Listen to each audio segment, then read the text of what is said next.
Terima kasih Anda masih bersama kami di Kompas Sulsel. Saudara, 4 hari setelah Lebaran, kepadatan penumpang arus balik semakin terlihat ramai di Pelabuhan Nusantara Parepare. Padatnya penumpang bahkan membuat mereka tidak kebagian kursi atau tempat yang layak sehingga harus berdesakan di lorong kapal. Saat ini data penumpang arus balik di Pelabuhan Nusantara Parepare tercatat sudah sekitar 1.300 penumpang yang akan melakukan arus balik ke Kalimantan. Namun sayangnya dari manifest data yang ada tidak sesuai dengan jumlah penumpang yang berada di atas kapal. Akibatnya sebagian penumpang tidak mendapatkan kursi atau tempat yang layak dan harus berdesakan di lorong kapal, meski mereka telah membayar dengan harga yang sama dengan penumpang lainnya.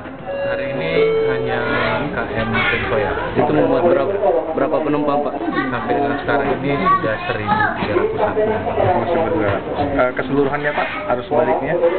Sampai dengan di luar ini ya, itu untuk turun 1.200 ya.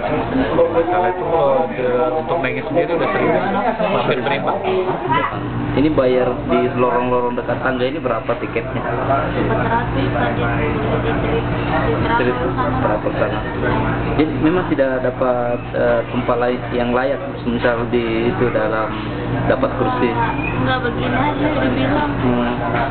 Lonjakan arus balik ini masih akan terus terjadi hingga akhir libur Lebaran pada hari Minggu mendatang.